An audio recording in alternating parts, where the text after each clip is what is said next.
여러분들은 오늘 화학결합으로 만들어진 물질들을 지금 거의 모든 종류의 대표를 하나씩 보고 있어요. 그래서 하나씩 확인해 보겠습니다. 그래서 오늘 재료로는 방해석, 염화나트륨, 석영, 흑연, 얼음, 그리고 구리 이렇게 있습니다. 이 물질들의 외관을 관찰을 해보겠어요. 우선 방해석부터 보겠습니다. 얘네들은 이렇게 밀어 놓을게요.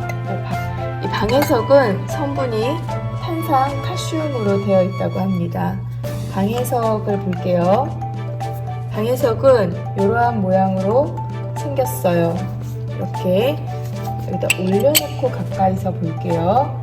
이러한 모양으로 생겼고요. 예를 들어서 이렇게 하나의 선을 대고 보면 선이 두 개로 보이는, 이렇게 하나의 선이 하나인데 이 선 하나에다가 방해석을 대면 이것이 이 결정을 통과하면서 복굴절이라는 현상이 일어나게 돼요. 이러한 것이 이제 이온 결정, 이 방해석은 탄산칼슘의 이 이온 결정 형태를 하고 있습니다. 염화나트륨은 지금 이것은 결정이라고 보기에는 너무 좀 작아요. 그래서 여러분들에게 뭔가 하나를 보여드리기가 좀 그래서, 여러분 아까 학교에서 실험실에서는 왕소금을 구할 수가 없었어요.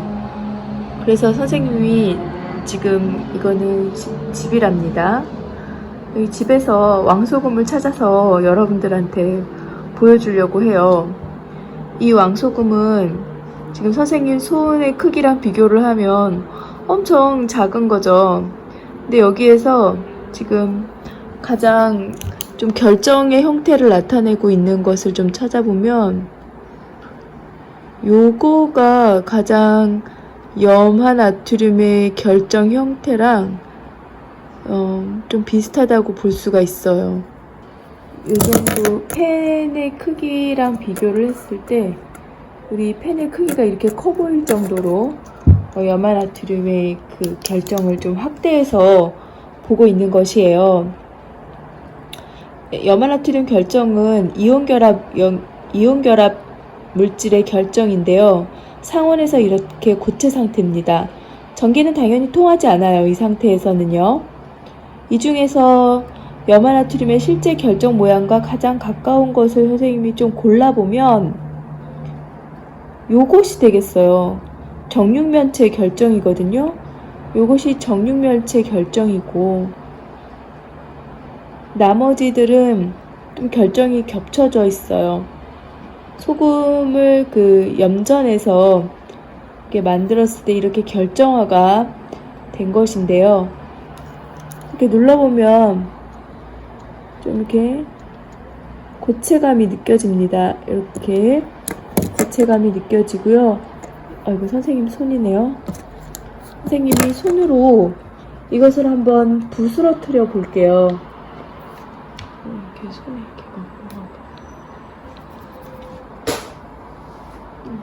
이렇게 해서 손으로 이렇게 부서뜨려 보셨나요? 선생님이 손으로 이렇게, 다시 선생님이 손으로 이렇게 딱딱하다고 해야 될지, 얘가 가장 결정스러워. 이렇게 선생님이 부스러뜨렸어요. 이게 이온결합 물질은 이렇게 부스러뜨릴 수가 있어요. 다 부서졌다. 보시는 사진은 질산칼륨 결정입니다. 재결정법으로 얻었죠. 질산이온과 칼륨이온이 이온결합한 화합물입니다.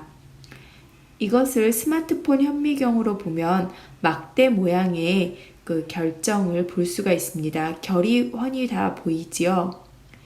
뒤이어서 본 것은 황산구리 결정입니다.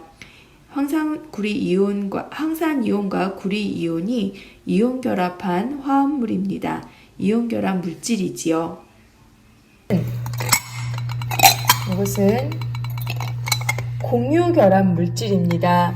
이 두 물질은 공유결합 물질인데요.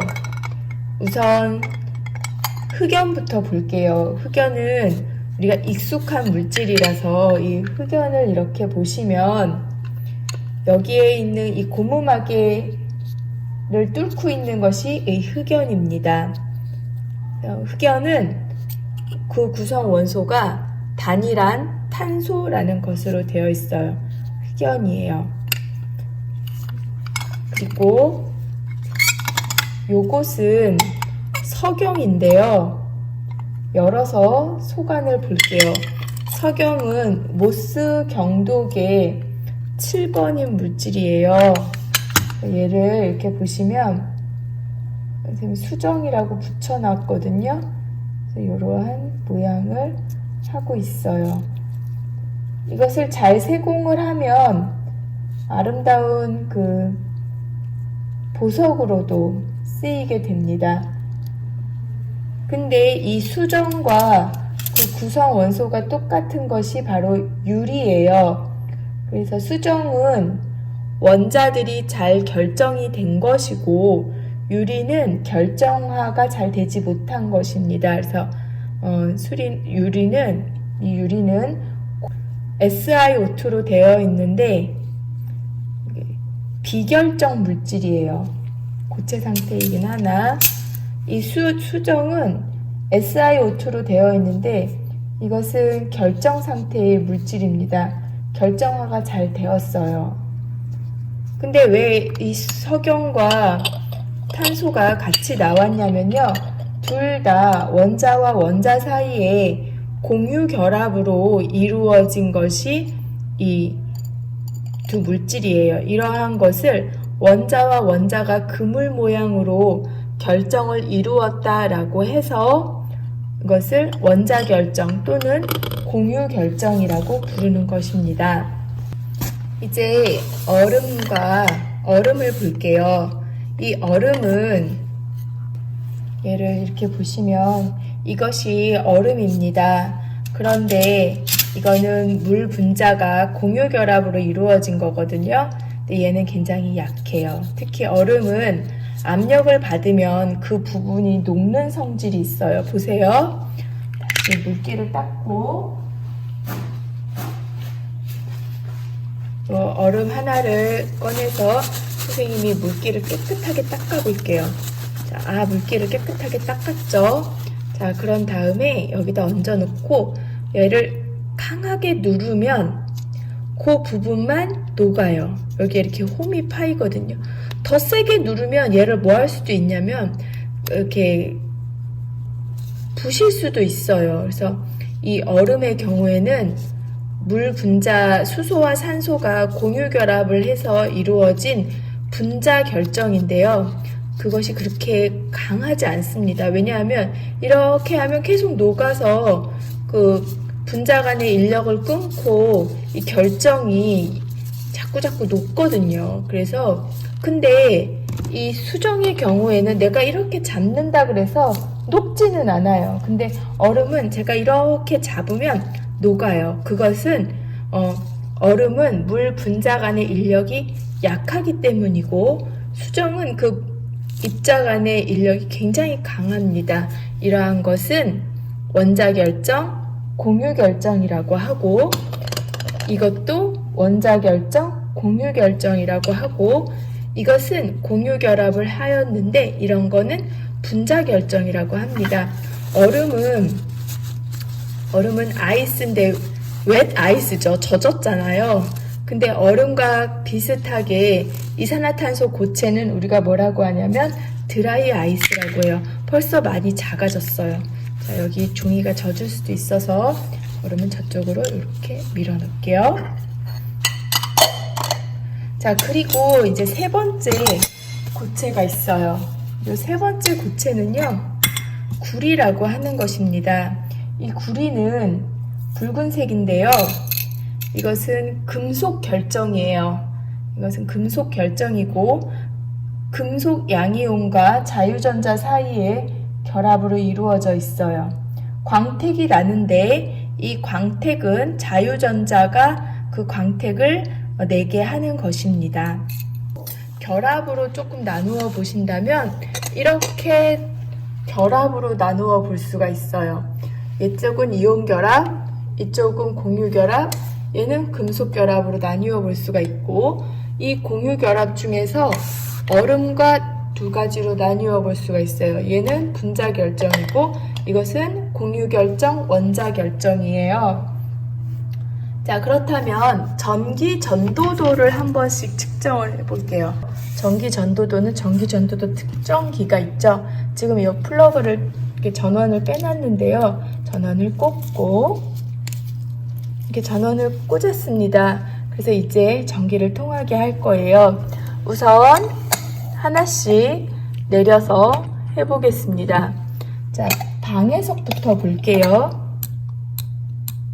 전기가 통하지 않아요. 고체 상태에서 전기가 통하지 않아요.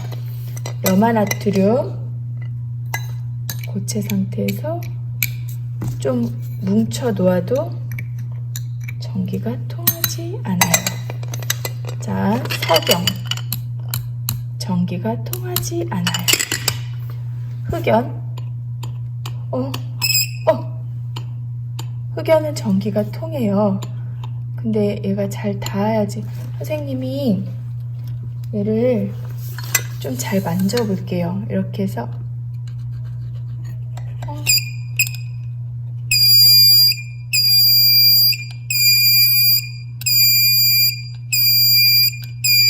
흑연은 전기가 통해요. 왜냐하면 공유결합하고 남은 자유전자가 하나 있거든요.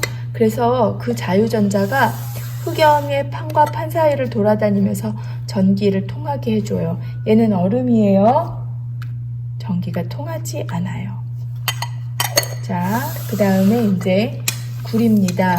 굉장히 순도가 높은 굴이라서 당연히 전기가 통할 것 같은데